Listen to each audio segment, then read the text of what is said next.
Thank you all for joining today. For any reason at some point you can't hear, please feel free to just dive into the chat box.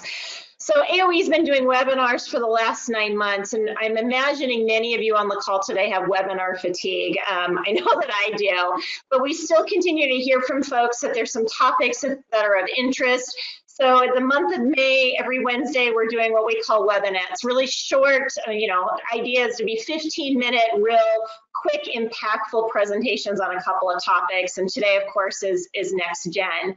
So the learning objectives here is really for those of you that are maybe still considering a intern or a co-op position this summer, or even in next fall. How do you do that related to COVID-19? Ways to indoctrinate your student, reporting structure, job descriptions, and then how to involve the student in the bigger picture. And the reason this topic means so much to me, AOE has had interns throughout our existence, but dating back to 2001. And I am a strong believer in internships and co-ops. It really made a difference for me in my college career. When I graduated in 1994, the economy was not great. And I was very fortunate to get a job right out of school when a lot of my other journalism grad friends did not.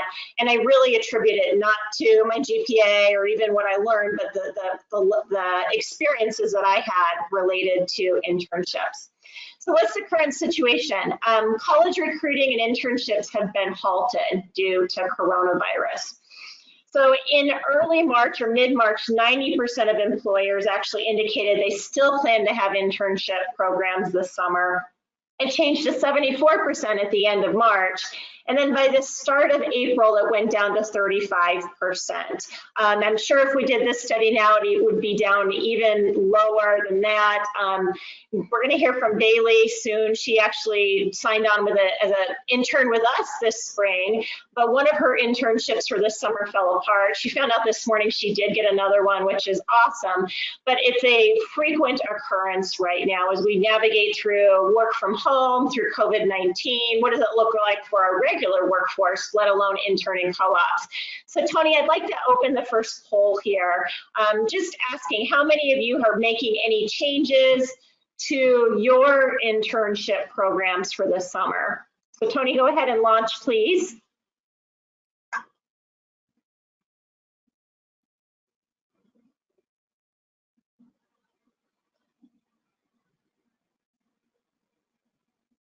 Yeah, so far we've got a mixed boat here in terms of the poll.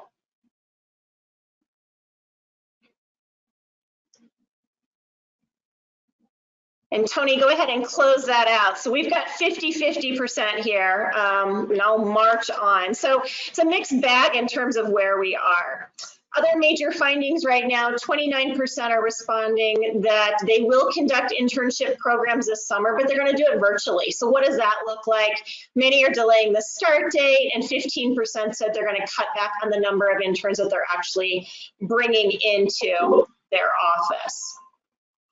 So as we move ahead, what does that mean for you? Those of you who are on the phone. If you have the ability to bring a student in, co-op, intern, some work program, whether it's in your office, if you are back in your office or maybe never left, or if you're able to do it virtually, there's a lot of really, really capable, hungry students that want that experience. So what are some best practices related to that? First, learning objective here is really how to indoctrinate your student related to best practices. Virtual onboarding is something that we may actually have to get used to. I spoke to a colleague this morning with a new hire that actually had to onboard someone during the last 6 weeks virtually, and some of the best practices he shared. Tony, let's go ahead and open up our second poll here real quick. Find out what folks believe in terms of their onboarding practices. So the options are you're rock stars at it, you do an okay job, no, we could really stand to improve in terms of our onboarding.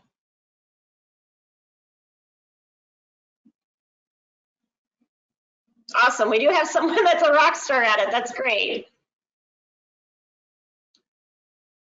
Good. Well, thanks for those of you that jumped into the poll. Tony, you can go ahead and close that out. So indoctrinating into the culture and best practices. AOE actually has a document that we call the AOE way of doing things. And that may be something, if you don't already have that developed, that you could create. Maybe it's in PowerPoint, and it goes over just how we approach things from a cultural standpoint. Remember, especially if the student is coming into a virtual environment, they don't have the benefit of soaking up what it's like to be in the office, how people interact. You know, maybe they're viewing that through Zoom meetings or sessions like that. Make sure, of course, that you also really spend time going over the vision, the mission, and the core values. A lot of times, interns or co-ops can feel very detached. They don't really understand what the bigger picture is. So spending some time actually outlining, helping them understand what the core values you have as an organization. Some silly things such as how to set up your email signature, how to dress on Zoom or how to dress on the office. I think we've all become a little bit more casual in our work from home environment here, but what does that mean in terms of a student? Help translate. What does casual or business casual mean? Give some specific instructions. What does responsiveness mean? Another tip here, for AOE, we actually have it defined and written out in terms of, I don't want to say a policy, but a best practice. If a client contacts us before 3 o'clock Eastern, they're expected to get an email back that day. If it's after 3, you're supposed to respond by 10 a.m. the next morning. Now notice I said the words respond. Doesn't mean we actually have to address their needs. You know, a response may be, hey Joe, I got your email. I'm looking into answer 1, but I, you know, need a little bit more time with the other one, but wanted you to know that I received it. And that's real important. AOE's been known for many, many years as being very responsive. That's something that we, as we grow, want to make sure it's a culture, a value that we continue to keep. So that goes down to our interns and our co-ops as well, that they understand that best practice. And then discussing expected office hours, even if virtual. In this flexible work environment right now, what does that mean for your student and co-op? When do you actually expect them to be in front of a computer? Learning objective number 2, talking a little bit about defining the reporting structure and job descriptions. Too often an intern or a co-op gets whatever's left over, and that's fine. That's why we have interns and co-ops. In addition to them gaining experience, we have those projects that have been sitting and we need that extra help. It takes some time to truly outline job descriptions and tasks. Again, if you're working virtually, it may be a step that you would do in the office and may get overlooked at this point. And then also the reporting structure. Who is the intern or co-op taking direction from on a daily basis? Who do they go to if they need assistance? Again, with an intern or a co-op, oftentimes they get projects from all different parts of the company. You know, hey, give it to the intern. They're, you know, that's why they're there. How does the intern know in terms of who to listen to, which projects to make a priority? So talk all those things through. And then having a very thoughtful discussion of what happens if they have downtime. If they are slow, if they're waiting on information, what kind of direction do they have in terms of what they should turn their attention to? Should they move towards, you know, doing some research? Is there another project they should work on? Should they let you know immediately? What does downtime look like? And provide some parameters. And then a check-in calendar. Develop either a daily, a weekly, what those check-ins may look like to make sure that not only are they making progress on projects, but how are they assimilating to the culture? Do they have any questions? You know, having that defined would be really helpful. You can't assume that the intern or the co-op is necessarily going to raise their hand if they have every question. They may wait till the check and help talk through all of those things. And also a definition to how they will see progress.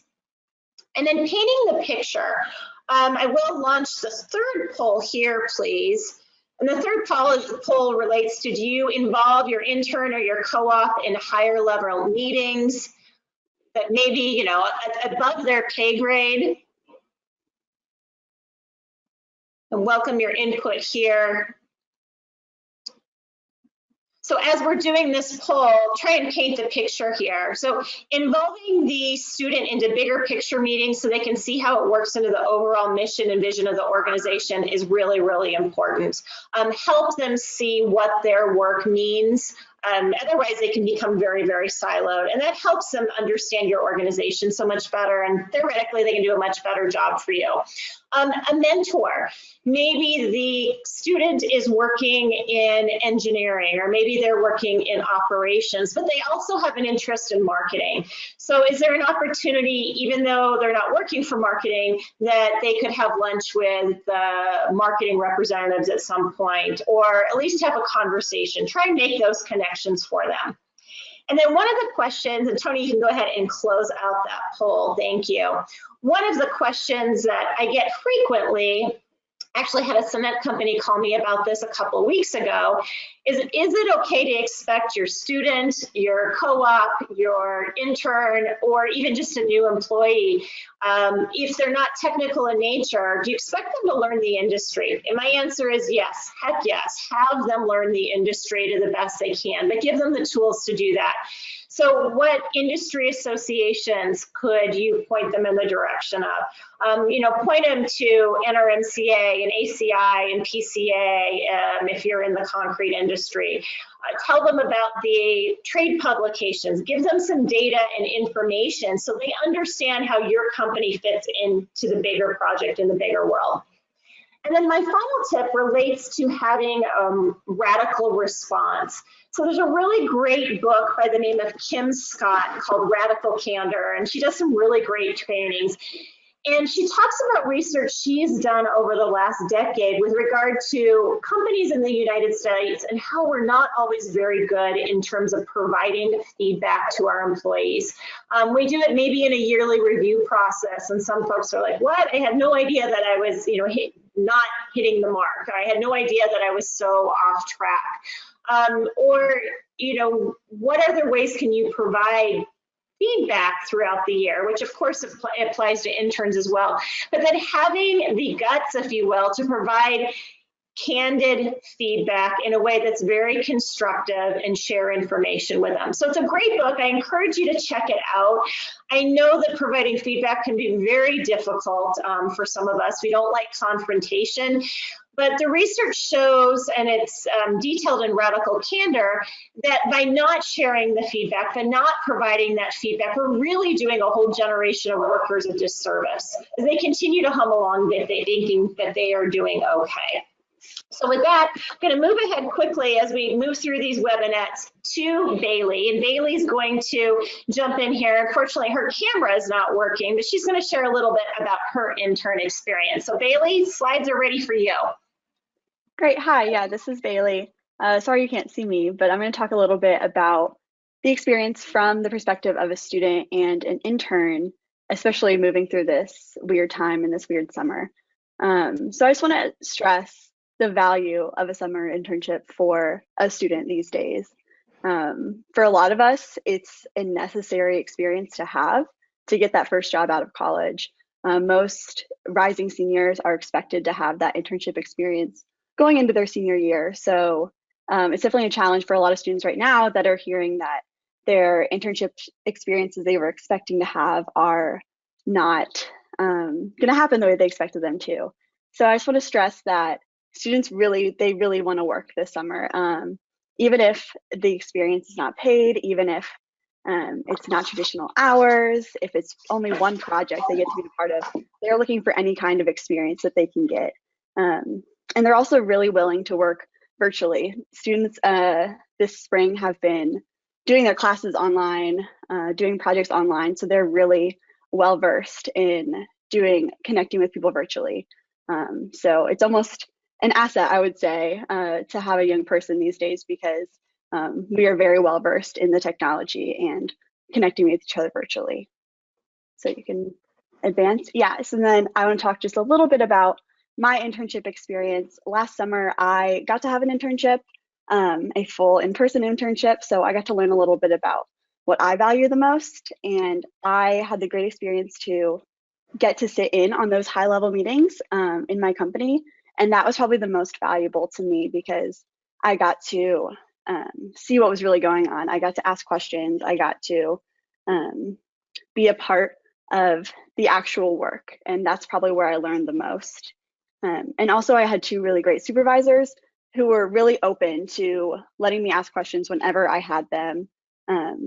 Were always checking in with me, checking in with my projects, and making sure that I had everything I needed, but also gave me the space to be curious about issues in the company other than my exact projects, and be able to just learn more about the company, learn more about other positions, and so on. And they also gave me a lot of agency in my projects, which was really, really valuable to me. Being able to head projects myself, to input my ideas, was really valuable to me. And then lastly, I'll talk a little bit about what it's been like to work as an intern remotely this spring with AOE. What's made it so successful is that even though I'm working virtually, I've been able to have weekly check-ins with my supervisors. We go over the projects that I'll be working on for the following week, my goals, and we have that just constant communication so that they know where I'm at, I know where they're at, and we are able to just continue to move forward. And along with that, just the direct communication I've been able to have. Even though I'm not able to be in person, using video calls has been really helpful. And just using email, being open about that line of communication has been really helpful. And then just some examples about some projects I've been able to do successfully remotely include doing research, creating visual content and graphics, writing social media posts, and writing blog content for AOE are all things that I've been able to do pretty easily while remote, even though I can't be in person. Awesome, Bailey. Thank you for sharing your experience. So we are right at the 20-minute mark now, and that is what we have advertised of keeping these short and sweet. For those of you that want to jump off and have lunch, feel free. If anybody has any questions, feel free to type them into the chat box. Bailey and I will stay on and answer them. And if not, you're welcome to follow up with an email afterwards. And this video will be available. We'll send it out once it's edited to share. If anyone has any questions further, I will do a little plug for our webinar next week, which is about event planning and how to make the decision with regard to what you do virtual, what you can maybe do in person, what that looks like. We have our head of event services who quickly turned an event for 2,200 people that was supposed to be in Chicago in March.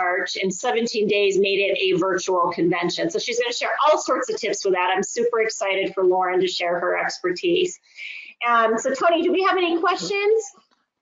Thank you so much, Kimberly. No, we don't have any questions. And if you have any additional comments you'd like to make?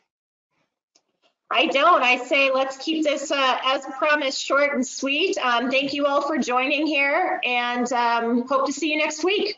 Stay well.